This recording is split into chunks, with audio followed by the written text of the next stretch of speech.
18.2, buoyancy. Number 7, what's the relationship between Earth's gravitational force and the buoyant force exerted by a fluid on a fully or partially submerged object?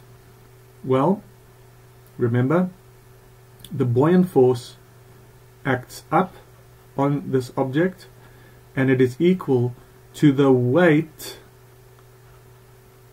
of the displaced fluid. The weight of the displaced fluid. So you calculate how much fluid does this object displace. If it's partially submerged or fully submerged, what is the displaced fluid? And you then apply gravity to that mass of that displaced fluid. That is the buoyant force. So Earth's gravitational force is related to it that way. 8. What determines whether an object sinks or floats in a liquid? Well, if you've got an object in a liquid, then you've got the downward gravitational force, mg, on that actual object. So that's the mass of the object times gravity. But you've got the upward buoyant force, Fb, which is, again, it's equal to the weight of the displaced fluid. It's equal to,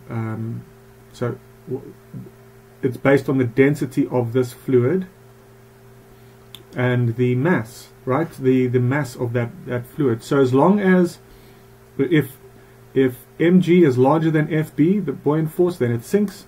If the buoyant force is larger, then it floats. Okay?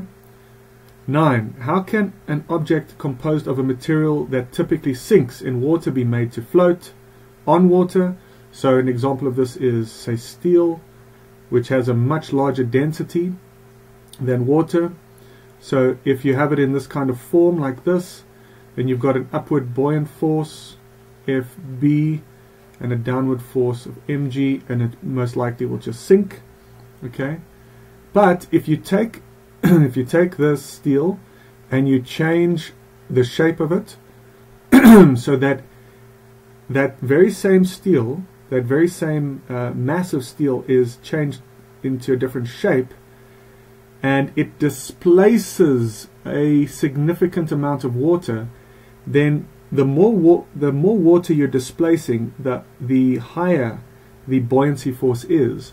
So if you can displace a certain amount of water, then it's possible that your buoyancy force could match your gravitational force, or even increase, be slightly larger, so that it will float to the top. Okay?